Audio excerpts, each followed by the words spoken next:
Welcome to another end of the year rankings video, and as you can see by the thumbnail, I'm going to be ranking all the 2024 new releases that I watched in order from my least favorite to my favorite. And I watched 58 new releases in 2024, which to me seems like a lot. It's more than last year's total. I believe my end total from last year was 43. I don't do this full time. I'm not Sean Chandler. I'm not Cody Leach. I do what I can do, so 58 to me seems like a lot of time to invest in watching new releases when some of these weren't really worth going to see, and I knew that ahead of time, but I wanted to add another movie to my total. Now, what I'll do in the description is I'll put the list of movies that I watched in alphabetical order. That way it doesn't spoil the ranking, so you have some reference material in case you want to know what I'm going to be mentioning. I'm not going to go into details on these movies because the video would be too long. I might, towards the last 20, might say something about them or might add something to something I watched, but I'm not going to go into details. I'm not going to give spoilers. If you want to know something about these movies that you don't know anything about, I would suggest going to Internet Movie Database or Wikipedia or leaving a comment in the comment section. In addition to that, make sure that you do leave a comment in the comment section about what your thoughts are on my ranking. If you have a ranking of your own that you want to put in the comment section, whether it be your top 10, your top 5, or all the movies that you ranked, that would be appreciated. And then, of course, this goes without saying, if you're a fan of this channel, if you like my UFC fight reactions, if you like my Dexter content, my Walking Dead content, or any franchise ranking that I do, make sure that you Hulk smash the like button. Share this video with a friend. Put this video on any one of your social media platforms. Like I said before, make sure that you sound off in the comment section about any thoughts that you have or any movies that you're looking forward to in 2025. And then last, but certainly not least, don't forget to hit that sub button. You're watching the video anyway.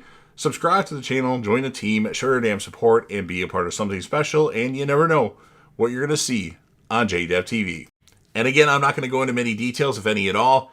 Just to cut down on the video length, the shorter the video is, the better it will do.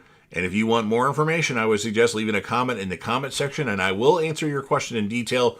Or you can check out imdb.com or Wikipedia for some reference material. But coming in 58th place for me, the absolute worst movie that I watched during 2024 is without a shadow of a doubt, Imaginary. I think after seeing the trailer to this movie, my expectations were higher, and they shouldn't have been, because it was absolute fucking garbage, and I hated it. Coming in 57th place for me, and it's not much better, Tarot. Coming in 56th place, and I think a lot of you will have this really high. It's just it's not my type of movie, and I'm talking about If. I think it's a great performance by Kaylee Fleming and Ryan Reynolds. I was just really bored watching it, and I don't know, it just didn't work for me, and I can understand why some of you would at least put it 20 spots higher. Coming in 55th place for me is going to be Y2K. Now, going into it, I'm like, okay, this is probably going to be bad, but I'm like, it might be better than I thought. No, it was pretty bad, but not the worst movie that I watched during the year. Coming in 54th place for me, and this is another one that you might have a little bit higher, is Investigators. That's a movie that's on Apple TV with Matt Damon, and I just didn't like it. I was bored, and it just didn't work for me. Maybe I need to rewatch it, but I didn't enjoy it whatsoever. Coming in 53rd place for me, and a lot of you would probably put this toward the bottom, which it's toward the bottom for me, but it might be on the very bottom for you, is going to be Madam Web. It wasn't as bad as everybody was saying it was. I actually got some enjoyment out of it, and Sydney Sweeney's in the movie, so that's always a plus. Coming in 52nd place for me is going to be Night Swim. Now we have a haunted swimming pool to go with haunted houses. What's next? A haunted toilet seat? Coming in 51st place, in my opinion, Azrael. A silent movie for most of the movie, 99% of it, with Samara Weaving, who does great, but with it being a silent movie with no dialogue, barely any dialogue, it just didn't work for me. Coming in 50th place for me, a very forgettable movie, Daddy's Hand, which some of you would rate it higher. I don't know, I just felt like it tried to do too much and it was kind of boring. Coming in 49th place, and upon thinking about it, maybe it should be lower, Mean Girls. Hey, I went to see a musical during the year, but if I want to watch a Mean Girls movie, I would just watch the 2004 version. With that said, there was some parts that I liked in the movie. Coming in 48th place for me, which some of you would put higher, I just didn't like it, Cuckoo. I tend not to like movies that take place in Europe or any other country. I don't know why that is. I just didn't enjoy it, but I did like the TV show Sweet Pea. So there's something different. But Cuckoo, I was bored. Maybe I need to rewatch it, but I don't know. I didn't like it. Coming in 47th place for me, a movie that was very disappointing, Ghostbusters Frozen Empire. I think it's time to get rid of the old cast members and just focus on the new cast members. Coming in 46th place, Roadhouse. It seemed more like a cartoon to me. Conor McGregor's character was a cartoon. It was a good performance by Jake Gyllenhaal, and I did enjoy some of the movie, but it's not very good. I've never actually seen the original Roadhouse, so I can't comment on how it compares to that, but some people gave this movie a 4 out of 5. No, not in my book. My choice for 45th place is going to be Elevation, a movie that actually was a mystery movie for me. I thought it was going to be Anora. My thinking behind that, I guess I was way off. But going into it, when I found out it was this random movie that I'd never heard of before with Anthony Mackie, I was like, oh, time to leave. But I did stay for the movie. And, honestly, it wasn't that bad. It was very fast-paced. It didn't last too long. But with that said, it was nothing special. So, Elevation, my number 45. In 44th place, for me at least, A Quiet Place Day 1. Most of you will have this at least 10 to 20 spots higher. I don't know. I thought it was a different movie going into it. Like, it seemed like it was something else, and then they put a Quiet Place title on it. And I didn't really like it, at least the first time watching it. Maybe if I watched it again, I might appreciate it a little bit more. Coming in 43rd place for me is Arcadian. This is another movie where if I watch it again, it might go up a few spots, but unfortunately, I was only able to see it one time. A movie with Nicolas Cage that is basically A Quiet Place, but titled Arcadian. 42nd place for me is going to be In a Violent Nature. We have a killer's point of view, walking a lot. With that said, there were some brutal parts in it, and I did get some enjoyment out of it. Number 41 for me, Don't Move. A Netflix movie. I think it could have been a lot better. It was okay. I enjoyed it, but I think they could have pushed the envelope a little bit more. Number 40, in my opinion, is Infested, which is actually a subtitled movie. Surprising that I actually watched it, but it's with spiders. And if you don't like spiders, well, I would recommend not watching it. It was good, even though it was subtitled, and that's why I placed as my number 40. Number 39 for me is going to be Lisa Frankenstein. Now, this is a movie that I should have went out of my way to rewatch because my theater experience was so horrible for Lisa Frankenstein that it was hard to enjoy the movie. Number 38 for me is Never Let Go, a Halle Berry movie where they're tethered to this house. And while it was okay, I wish I probably shouldn't have went to go see it, but it's not that bad. But I mean, I don't know. I should have probably saved my money for that one. Number 37 is going to be Beekeeper, a good Jason Statham movie with an interesting premise, but with that said, it's more mediocre. Number 36 for me, another spider movie, Sting. Number 35 for me is the movie directed by M. Night Shyamalan's daughter, Watchers, with Dakota Fanning. It was okay, but yeah, it's one of those, I could watch it again and hate it even more. Number 34 for me is Blink Twice, a Channing Tatum movie, which was interesting. I'm not exactly sure what happened upon thinking about it. Number 33 for me is going to be the Shudder movie, Oddity. Now, most would have this possibly way higher. I thought it was okay, but it was nothing special in my opinion. The trailer makes it look a lot better, and it's not that good.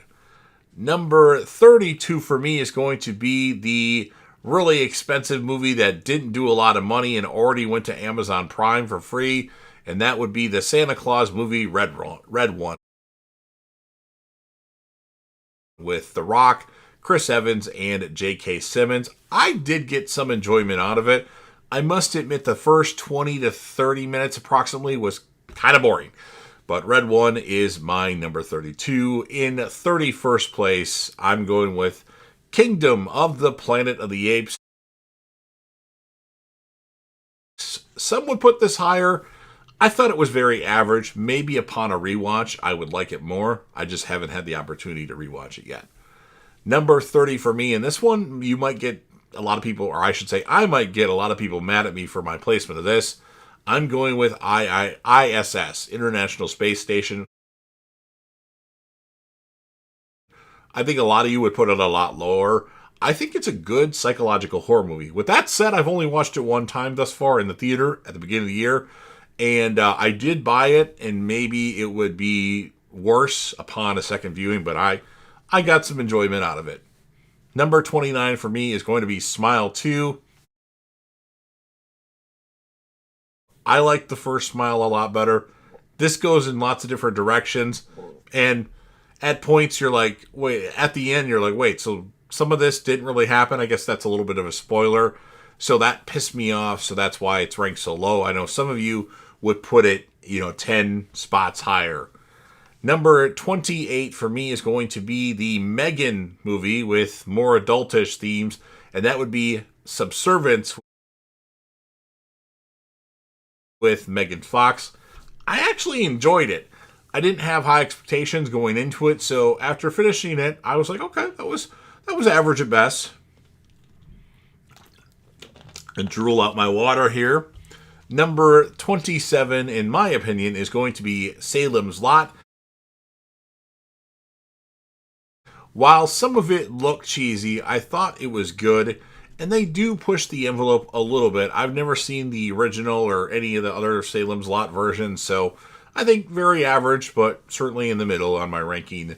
Number 26 for me, get ready to cancel me for this one, all of you that watch my horror thriller ranking, Nosferatu.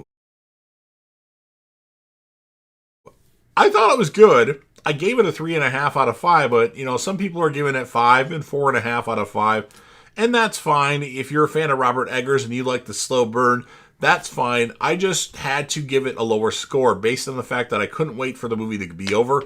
Not that it was overly long. I was just looking at my phone to see what time it was, trying to calculate when the movie would be over. And I don't know. I just, another movie, it takes place in Germany, or at least in Europe, in olden times, like 19 or 1800s or something like that. So again, I guess I'm not a fan of those types of movies. I did enjoy it, but I wasn't super into the movie. So Nosferatu is my number 26. Number 25 for me is going to be MaXXXine. Now, this would have been a little bit higher, but upon a rewatch of it, I didn't like it as much, and I don't like the third act. So the Ty West third movie in the X trilogy, the X, Pearl, and MaXXXine, is my number 25. Number 24 is going to be Argylle. For me, I know a lot of you don't like Argylle. I saw it one time in the theater and liked it. Of course, it's not available on physical media. You have to watch it on Apple. There was a lot of twists and turns. In fact, in my opinion, too many, but I enjoyed Argylle enough to put it in my top 25. Number 23 for me is Immaculate. Hey, Sydney Sweeney, she's got hard boobies. She's a nun. I got some enjoyment out of it. The ending is kind of a what the fuck did I just see ending, although it wasn't that big of a deal for me. So Immaculate is my number 23. My number 22, I think maybe my surprise number 22, because I thought, this came out of nowhere, is going to be Werewolves. A Frank Grillo movie where you essentially have the Purge with werewolves. And I enjoyed it. It is cheesy at times, and I feel like it ends too quick, but I enjoyed what I saw of Werewolves. Number 21 for me, I did want to rewatch this one, but I didn't get the chance to. I own it, just I'm lazy. Is going to be Civil War. Where you have California and Texas against the rest of the world. Interesting. I gave it like a 3.5 out of 5. Perhaps it's a 4 out of 5. That's why I wanted to rewatch it. But with that said, it was entertaining. It picked up at one point in the movie once you see a certain character from Breaking Bad / El Camino. It really picks up and gets really intense from that moment. Number 20 for me, and maybe upon a rewatch this would go down a few spots, but I did enjoy it, would be Bad Boys Ride or Die. Now, why this wasn't called Bad Boys for Life versus the last one that was called Bad Boys for Life to make it number 4, I don't know. But it has some good moments. The character of Reggie really shines in this movie.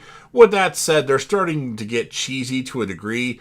And do we really need to make any more Bad Boys movies? Why don't you just reboot it with different characters that are younger and more in, people don't like Will Smith anymore. I love him. He's my second favorite actor of all time.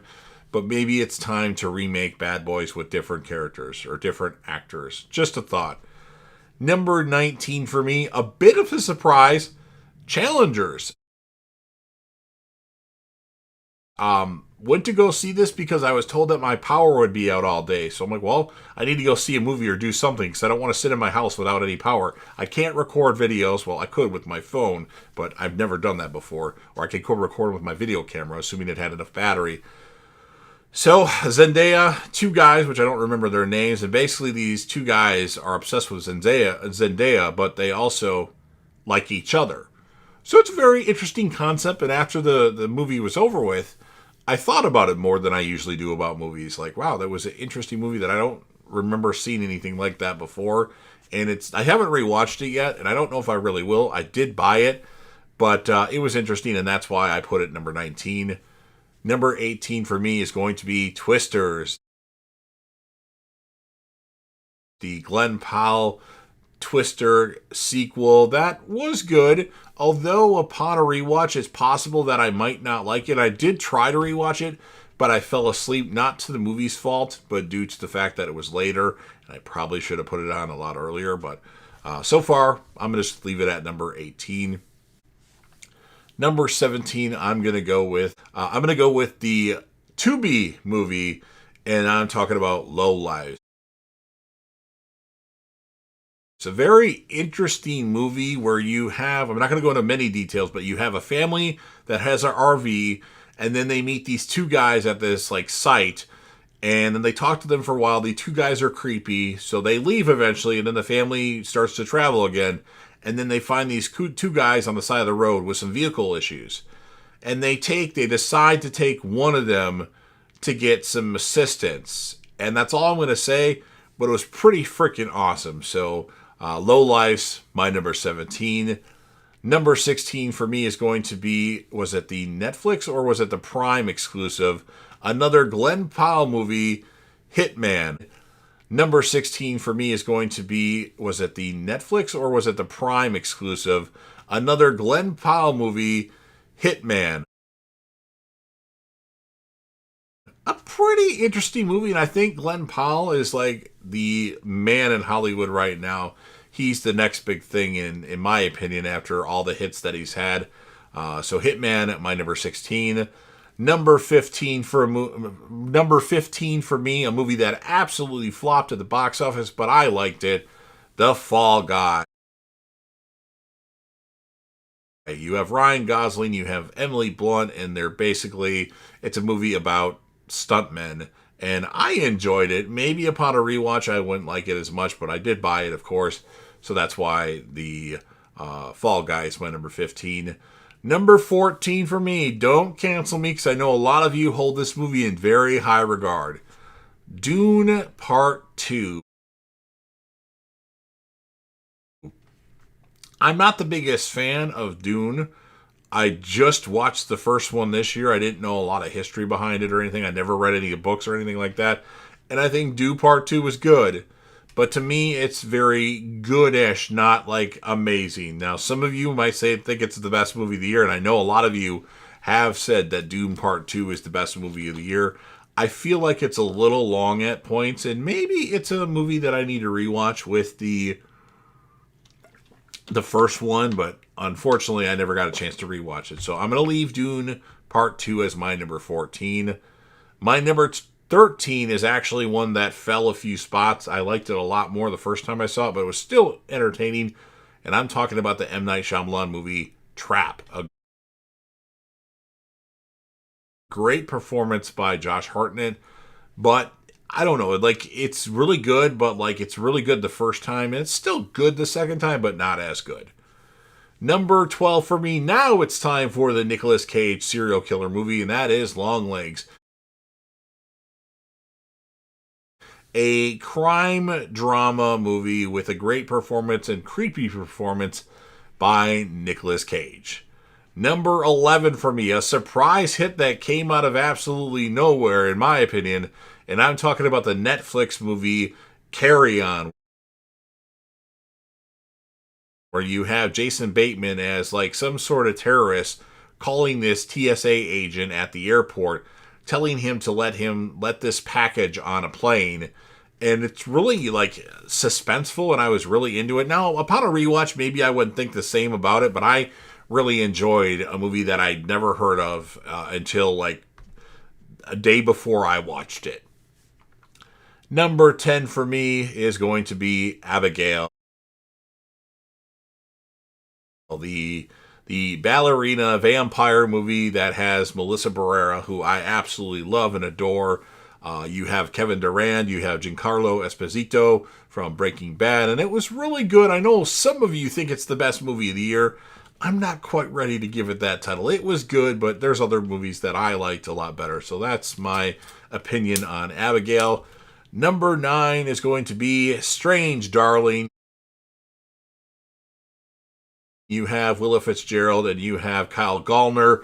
A really good suspenseful movie to a degree, but don't watch a trailer. Go into it absolutely blind. I think the same thing could be said for Lowlifes, but I never actually saw the trailer for Lowlifes, so maybe it doesn't reveal anything in the trailer, but Strange Darling, pretty good movie. Number 8 for me, another surprise hit that came out of nowhere, but thankfully I watch YouTubers that talk about these random movies that I never heard of, and that would be Anora.